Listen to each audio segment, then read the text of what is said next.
You're listening to All Kinds of Catholic with me, Teresa Alessandro. My conversations with different Catholics will give you glimpses into some of the ways we're living our faith today. Pope Leo, quoting St. Augustine, reminds us, "Let us live well, and the times will be good. We are the times." I hope you feel encouraged and affirmed, and sometimes challenged, as I am in these conversations. Join our podcast community, get news and background information about the conversations, and share your thoughts if you want to. You can get the newsletter and each episode straight to your inbox by going to allkindsofcatholic.substack.com and clicking on subscribe. It's free. That web address is in the episode notes too, and I'd love you to draw closer to our community. Thank you.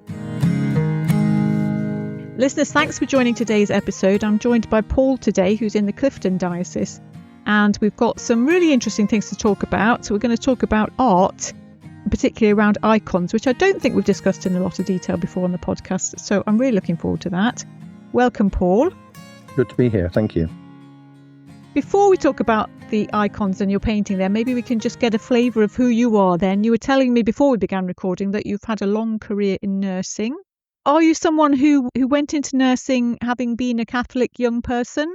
Yes, I was raised as an Anglican, but round about the age of 13, 14, I started to become very interested in sort of the history of Christianity and studied that through what was called RE, religious education at school. And I can remember quite vividly the funeral, I think I must have been about 10 actually, the funeral of Pope John the 23rd, the election of Pope Paul on the old black and white TV, and being fascinated by this somewhat dramatic ceremony that was playing out. And I started reading around really. And then one summer, my parents took myself and my sisters on holiday down to Devon, and we went to Buckfast Abbey. And I can remember picking up this little card from the Catholic Inquiry Centre. And if you weren't a Catholic, you could send away 4 free booklets, black and white booklets, which explained a different part of the faith, starting off with who is God, the date of the Old Catechism.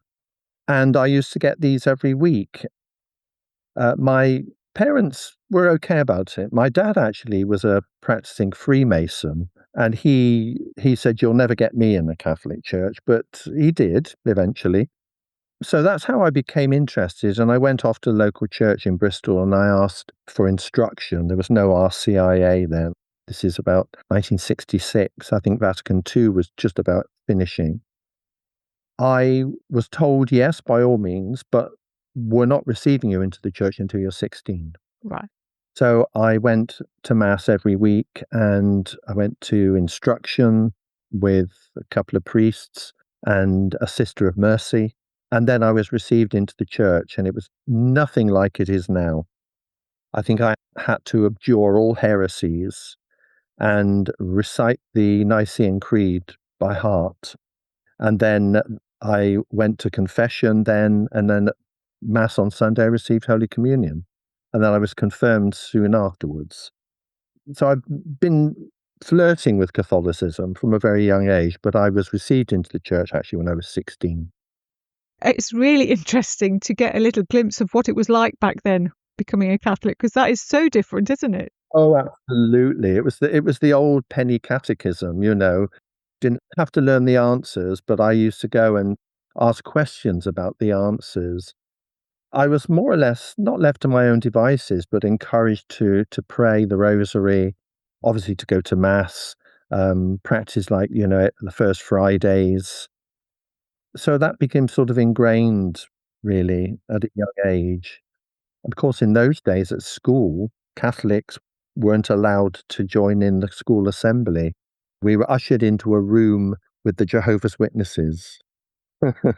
Quite amusing. Yeah. Well, it was our choice, I think. But of course, being a sort of I actually hadn't been received then, but, very enthusiastic convert. I didn't think it right that I should go to assembly anymore. But of course, now I wouldn't think twice about it. So there you were, 16, a new Catholic. Did you go straight into a nursing career from school? Was there something in between? Well, there was something in between, actually. When I left school at 16, because I was quite convinced from before I was Catholic, that God was calling me to the priesthood. And I had convinced myself that Anglicanism was not on the right track historically, and there was no alternative but to become Catholic. And it sort of just followed on quite naturally. Therefore, well, okay, then it's the Catholic priesthood with all that entails. And I spoke to my parish priest. He was quite supportive. I think in those days, a 14, 15-year-old who wanted to be a priest, they didn't let go of you really.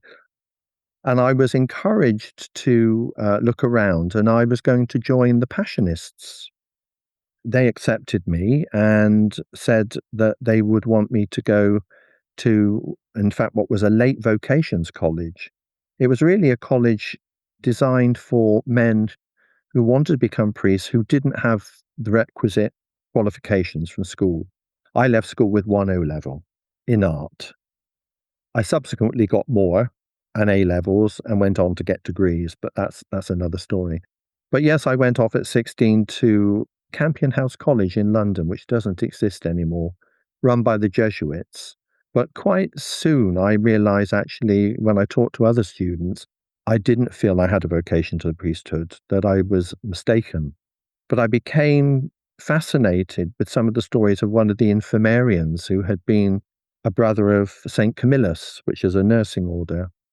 And I looked into them and also the Brothers of St. John of God. I went to visit the Brothers of St. John of God first, and I felt really at home with them. It just felt the right thing, that I was here where I should be.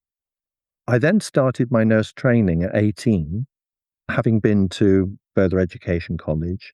And throughout the 3 years, nominally, I was still going backwards and forwards to the brothers, and I was still, in all but name, accepted by them. The idea was that when I qualified as a nurse, I would then do a 3-month postulancy, then go off to the novitiate. In that 3 years of nursing, I actually realized that it wasn't the life for me. I felt that life outside, with all the things that I had experienced as a student nurse, was more challenging. I know religious life has its challenges, but not the challenges of, where's the next meal coming from? Who's going to pay the rent? Can I afford to get the bus, or have I got to walk? All those sorts of challenges, because obviously the pay was pretty low then. And I just felt that it wasn't what God wanted me to do. It was almost like, I wanted to be a priest, and God said, well, have a go, but I don't think so. And then I was attracted to a nursing order, and it was almost like God was saying, oh, well, you're getting warmer, just run with it. And then, no, I don't think so. I think I will stay in the world, if you like, as a nurse. And it was almost like God said, yeah, right, you're in the right place. And was there something about the religious order that seemed like, when you say it was less challenging, or different challenges, I suppose, did it seem like it was going to be that maybe you were taking an easy option, staying in the religious order strand? Sort of. I mean, having spoken to, because I had meetings with various priors and the brother provincial, and they were doing all the things Vatican II had said, in sort of psychological profiling. Now I look back, I thought, oh, that cozy walk through the countryside, that was a bit of psychological profiling. But yes, I knew the challenges that I would face, if I stayed in the religious life. The brothers take 4 vows: poverty, chastity, obedience, and a vow of hospitality, which wasn't a problem. But it's interesting, the brother prior, who would have been my prior had I become a novice, gave me a book by Metropolitan Anthony Bloom, who was a Russian Orthodox archbishop. And he highlighted the chapter on humility and said, have a good read of this. And when I look back, I thought I must have been a real problem, because I was a know-all. Oh. And I think what they were saying was, you probably won't struggle with the vows, but you're going to struggle with humility and obedience. So I think that it was the right choice not to go. But yeah, there was an element of, am I taking an easy option? I ask that not meaning disrespect to people who do become members of religious orders, because of course it's not an easy option for everyone. And maybe easy option wasn't the right term. I'm just trying to capture your thoughts. I think it's a different set of challenges. I think nursing, my 3 years as a student nurse, opened my eyes to things are not black and white. Faced with the first ethical dilemma, thinking, oh, crumbs, what do I do? I thought, actually, I'm sure I would still face those dilemmas had I been in the religious life, but my faith wasn't tested as such, but it didn't become sort of the rock of, I know the answer to that. Yeah, I think that's really interesting. One of the things I often think when I'm mulling over stuff that's happening in the world and what we should be doing and what I should be doing, how I should be living, there's no ABC. Like the Penny Catechism might lead us to think that there are these kind of, that's the question, that's the answer. Here's another question and that's the answer. But actually you do have to wrestle with each situation as it comes along, don't you? And you have to kind of find a way through a grey area to something that feels more comfortable. Yeah. And I know a lot of religious have all sorts of struggles on ethical issues, personal issues. Some resolve it by not staying, some just work their way through it. I think probably because my naivety as a teenager, as I was then, probably had I stayed, I would have been faced with all sorts of challenges that would have been really difficult. But at that time, it seemed to me that it was, my meals were going to be on the table. I didn't have to worry about paying the bills. I didn't have to worry about what I was going to wear. As a student nurse, I'd had to cope with all those things, living in digs, no money, the rent, the electric was about to be cut off. I never had enough money. And I thought, no, I can't go into a life that seems to have it all laid on the table, which of course it doesn't. Stepping outside the conversation, listeners, I want to build the sustainability of this podcast mission. And if you can contribute to this work of lifting up the voices of ordinary Catholics, please consider a paid subscription. Go to our Substack site to do that. But if not, all our content remains free, and I'm glad these conversations are here for you. Let's get back to this one. Thank you, Paul. I've enjoyed that part of our conversation. But glossing over your long nursing career, I think it'd be nice to talk about the icons. And I was just thinking while you were saying that you were so young when those things were happening, when you were making decisions about whether to be a priest, whether to be a brother, how to proceed with your nursing career, dealing with ethical dilemmas. A lot of that, you were very young by today's standards. And also when you were young, this is when you were first exposed to icons, you were telling me before we began recording. So tell us a bit about that, and then maybe we'll talk about how you've rediscovered icons or become more deeply involved in icons. When I was at school, both junior school and secondary education, a friend of mine, his father was Russian Orthodox. My friend actually was adopted. His mother was a Quaker and his father Russian Orthodox. And just one Easter time, of course, the Orthodox following a different calendar, the date was completely different to the West. And my friend asked if I would like to go to London with him and his dad to a divine liturgy at the Russian Orthodox Church in Exile. It's still there. It's a very grand, it's built in the traditional Russian style. So off I went. And of course, it was all in Old Church Slavonic. I didn't understand a single thing that was going on. It sounded absolutely beautiful and otherworldly. But at the end of the liturgy, there was a little stall with various cards and things to buy. And there were some icons, just prints mounted on hardboard. And I bought one because I liked the colours and I liked the fact that it had a horse in it and all sorts of background. I had no idea who it was, didn't think to ask, and only later on did I discover actually it was St. George. And that sort of carried around with me for many, many years. And gradually started to notice icons in more places. I mean, way back then, when I was about 14, 15, you didn't see them in churches. Certainly not in Catholic churches, to my knowledge. It was statues. Anglican churches may have had an odd statue, but never saw an icon. And I can't really remember the next time I saw icons, apart from actually I do. There was a shop just outside of Bath run by a Polish couple. They sold icon cards and you could commission an icon to be made, and it was painted by two Polish women who have long since departed. I actually went down to talk to them about it. And I asked if they would paint an icon for me, which I still have. And really, it was sort of, I suppose, an intellectual interest in what iconography was, why it's used. And then it was purely by chance that a friend of mine picked up a leaflet for a weekend icon painting course here in Bristol. I signed up. I got the 10th place, luckily. And that was my first introduction to actually putting paint to board. I'll explain what that is. I thought, wow, this is fascinating. I'm going to go and find out actually how you paint an icon. Tell us about the technique. I mean, I gather that it's different from other kinds of art. I mean, it makes me smile that your 1 level that you originally achieved in art came in still. It was still valuable, perhaps. I knew nothing. It was interesting.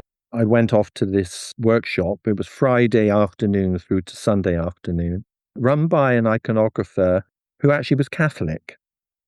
He was co-founder of the Bethlehem Icon School, which still exists, but he actually isn't involved with it anymore. He now lives in Italy. He is still quite a prolific iconographer, has his own studio, his own company. So off I went. And I mean, it was fairly simple. We had a very simple gesso board, which is what you always paint an icon onto. It's gesso. And it was a case of tracing a print. So we were all given a print. We were all given little various pots of pigments and shown how to make egg tempera. That's the first thing. First, buy your egg. The fresher, the better. I managed to drop mine into the sink. And then he demonstrated. So we would watch him and then go back and try a little bit. And I felt that I relatively took to it like a duck to water insofar as I had had no artist experience, whereas the other people on the weekend all were artists of one type or another. And they really found it a challenge using this completely new medium, whereas I had never used acrylics, oils, or anything like that since school. I thought, right, okay, let's try this mixing of egg and natural pigments and see what happens. So it's quite a natural material that you're painting with then? Yes, it is. I mean, the whole premise really of iconography, and that there have been some movements away to using synthetic stuff in recent years. But the whole premise is that everything you use is natural. The whole theology of icons is quite complex. I think it was the Seventh Ecumenical Council, which was the Second Council of Nicaea, really was held to resolve what was called the iconoclast controversy. The emperor at the time, or one of the emperors, decided that things weren't going well in the Eastern Empire, and probably because of all this imagery going around, and decided it was idolatry, ordered that all the icons should be destroyed. Interesting, the ones that were saved were the ones that were in Rome. And in Rome, there are 6 icons, all of the Virgin Mary, I think there might be one of Christ, which predate the iconoclast 7th century. And of course, the place where the real old ones are is St. Catherine's Monastery in Sinai, which also escaped the iconoclast controversy. That council was the one that decided that it is quite legitimate to depict the image of Christ, of the Virgin Mary, and of the saints because of the incarnation. Right. The incarnation set in motion the redemption of creation. St. Paul talks about that, doesn't he, in his letter to the Romans, that creation is groaning, awaiting the redemption. The Orthodox in particular, and presumably Eastern Catholics, see this as creation is of God, and therefore it is in some ways should be revered and sacred, not in terms of pantheism. Pope Francis with Laudate Si was very much, Patriarch Bartholomew, the Patriarch of Constantinople, both of them are very much invested in creation and the beauty of creation. So you start off with a block of wood, a hardwood like linden wood, which doesn't warp, and then you apply gesso, And gesso is basically, it can be powdered marble. More often it's powdered like a chalk. It looks like plaster of Paris. And you mix it with water and rabbit skin glue. And layers and layers and layers of that are done. And then they're smoothed until they're like a mirror with no flaws, completely smooth. So that's what we call the gesso board. And then onto that, then you draw or transcribe the image that you're painting. And then you start by mixing natural pigments. So they're all natural. Ochres, which are obviously from the earth, lapis lazuli, vermilion, all of them are natural pigments. As I say, there are some now being manufactured which are synthetic, but by and large, all of them are natural. And then you mix them with egg yolk, which is natural, mixed with a little bit of alcohol, either wine or spirit, and you thin it down with water. Again, all very natural. The stages of painting an icon, you go from the dark colours, gradually getting lighter and lighter and lighter, until the last colours you apply are brilliant white. So you've gone from probably, if you're using a gold background, which represents heaven, the first colour you put on would be quite dark. It's very often like an olive green on the flesh, and then you put on the base colours of the robes. And there are very strict rules called the canons on what colours you can use and what colours you don't use. And when you use black, for example, black you only ever use to represent darkness and hell. So the icon of Christ resurrecting at the bottom would be the gates of hell, and then it's black. So it represents death or darkness. And then gold and white are heaven.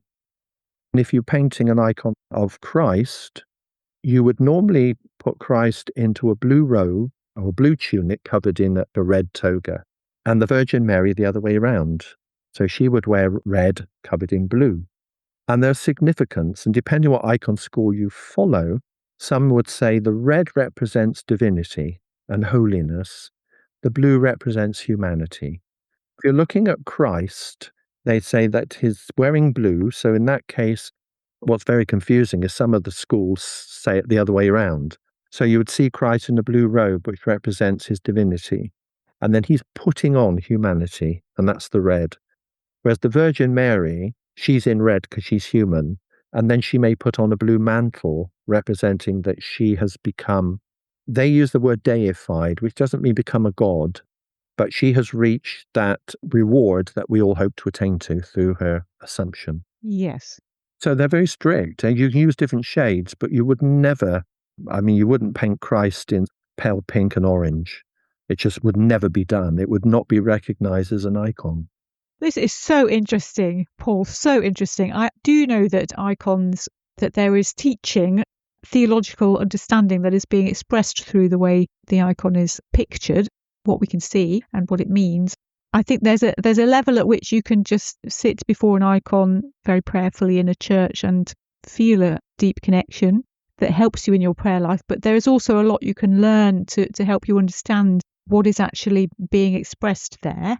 And you're giving us some really good insight into that. So that's the vague level at which I've understood it, but I can see that there's a lot of detail. It's one of those things that you could study and get a lot more from using icons in your prayer. Absolutely. If you understand why things are like they are, I've done some prayer group meetings where we've looked at an icon in my parish. For example, looking at the icon of the Nativity, and I just ask people, I give them each a copy and I just say, look at it, and what do you see? The obvious, you're going to see the Virgin Mary and you're going to see a crib. But what else do you see? What are the colours? How is it put together? Does it sort of flow in any way? Because icons, they're very geometrically accurate. Lines will flow in and out of each other, so you can sort of draw a connection between, say, angels adoring and the Mother of God lying on this huge big cushion, which only royalty used to lie on. And then these little figures down the bottom. Who are they? There's this man who looks terribly distressed and this old man with a staff. Who are they? It tells a story. Icons have to be painted in a certain way because they are teaching religious truths. And sometimes people will ask for an icon to be commissioned. And if it's something completely new, then a lot of Orthodox iconographers will go to a bishop and ask the bishop to say whether or not it is theologically correct. One of the things that's all crept in is that sometimes in Russian iconography, which tends to be much more naturalistic since the time of Peter the Great, some of them depict God the Father. Now, that actually is not permitted in iconography. So a lot of iconographers would say, no, you don't do that. It's canonically incorrect. You cannot depict God the Father. You can only depict Christ because God became man. It teaches you religious truths, if you like. And they're there to be contemplated, not to be bought as works of art to be put on a wall and forgotten. Exactly. And I think it's really helpful if people understand some of that, because sometimes I know people look at an icon and think, well, that's Our Lady. Well, she looks a bit grim. They're kind of looking at it in the same way they would look at a different kind of painting, and not understanding that this is something quite different and that it's not about the aesthetics at that kind of surface level. It's deliberately painted in a style that, again, represents their understanding of theology. For example, if you look at an icon of Our Lady, the eyes, which are very almond-shaped usually and quite big, the nose is very, very slender, and the mouth is quite small and not smiling. And those are deliberate because Our Lady is seeing God through her eyes. She's looking upon the God of creation. She's touched God. Therefore, the eyes of a saint in iconography are usually larger, beautifully proportioned. The nose is slender because the sense of smell isn't as important, and the mouth is small because it's silent. So it's silent contemplation and prayer. And the ears are very often small as well. So the senses are toned down, if you like, apart from the eyes, which are looking upon God. In prayer, we contemplate an icon, but we're contemplating who that icon represents. Yes. If it's Christ, you're praying to Christ. And there are different ways of depicting Christ. The most famous one is Pantocrator, Christ the Creator, the ruler. Our Lady is often shown a different number of ways. She's nearly always shown with Christ. There is one called the Orans, which is prayer. Our Lady has her hands held up in prayer. And there's like a medallion in the middle depicting the Christ child also holding his hands up in prayer. But normally she's always depicting holding Christ. The one I love is the Virgin, the Loving Mother, where Christ has his hands around her neck and he's gazing up at her. And then there's the Virgin who points, so she's actually pointing to her son, who's usually looking straight out at you with his hands held in blessing, teaching a religious truth. It's how the Mother of God is seen as always pointing to her son. Thank you, Paul. That is so interesting. Just before we leave the topic, when we were talking previously, I had talked about you writing an icon, because the one thing I thought I knew was that this is the correct term. And actually you were saying that you paint them. So maybe you just explain the difference. Yes, it's one of those things where more and more people, perhaps from the West, are taking on iconography. And part of the language, like, oh, will you write me an icon? Or I've written an icon. In Greek and in Russian, the word for paint and write is exactly the same. Ah. If you talk to a Slavonic-speaking iconographer or a Greek-speaking iconographer, they'd say, you know what you're doing by what you're holding in your hand. So if you're holding a pen, you're writing. You're holding a paintbrush, you're painting. But it's the same word. That when it was translated from Greek and Russian into English, very often it was writing. Some people say, actually, it is writing because you're telling a story. I used the term painting, and my iconographer friends, I have some friends who've been iconographers 30 years, and they all paint. They don't write. Well, thank you for clearing that up. And then as we work towards the end of our conversation, there's just one more thing that I often ask guests that I think is really helpful for giving us an understanding of where you are in your faith. And that's to ask, what about prayers or pieces of scripture? Is there something that really has stood the test of time for you? Without a doubt, the Psalms. I think I was first introduced to them when I joined the Brothers of St. John of God. The divine office had just been reformed and released. The Psalms just, mean so much. I think they're so expressive. And I find sometimes when I'm painting, verses from the Psalms will come into my head. The Psalms are so, so beautiful. They can express when you're feeling sad, when you're feeling angry, when you're feeling full of joy. Oh, yeah, the Psalms, absolutely. They're sort of my bedrock. I still pray the divine office, nearly always morning prayer. I sometimes skip evening prayer. But I have done since I first went to the Brothers in 1969, 70. Wow. So that's really lovely to hear about. I think lots of listeners will feel the same about the Psalms, or maybe for some listeners it's a new thing to think about the Psalms in this way. But I think there are lots of Catholic people who find them very expressive for our emotions, how things are feeling. But also, we have sometimes spoken about the divine office and how some Catholics maybe don't even know that's there. And so it's wonderful to meet a Catholic person who has been using that prayer all these decades. So easy to get hold of now. I mean, a number of apps, where you can just read the divine office for that day. So you don't even have to get used to fumbling through the book, when you've got 6 ribbons and trying to find out where you've got to go. But I think the other thing, of course, being the prayer of the church, sometimes a psalm doesn't resonate. I then think, actually, I'm not praying this for myself. I'm praying as church. And somewhere in the world, there is somebody who's feeling all these sentiments in this psalm. They want vengeance on an enemy, or they want to praise the Lord, or they're absolutely full of joy, or they're in fear and trembling. I think that's not me, but I'm praying as church. So there's someone out there in the wide world who I'm praying for as a member of the church. And I think that means so much, really. Apart from which, when I paint, if I find something difficult, like colours aren't working, pigments aren't blending, I very often pray to the saint I'm painting. Please help me. And I'll go away. And it's interesting that you come back to it and you think, oh, right, okay. Yeah, that's worked. Thank you. Thank you. Yeah. Paul, that is really lovely to hear about. You've expressed that so well. If people are interested, I don't consider myself a professional iconographer. 10 years in, I'm still learning. I have done commissions. People have asked me, will I do something for them? And yes, I charge. I don't charge anything near what the professionals charge. I don't do it as a commercial venture at all. It's not my business. There are some very interesting books. Of course, the most well-known in this country is Aidan Hart, who is a Orthodox iconographer. But there's a very interesting book by an American nun called Jeana Visel, called Icons in the Western Church Toward a More Sacramental Encounter. And Aidan's written a very handy little book called The Theology of the Icon, which is very easy reading.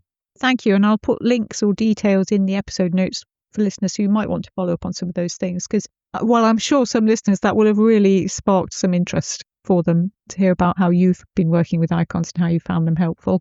Listen, thank you so much, Paul. That's been a wonderful conversation. I've really enjoyed talking to you, and I've really enjoyed seeing this arc of your life from feeling interested in the Catholic Church from those tender teenage years, finding your O-level art useful in some way later, and everything in between.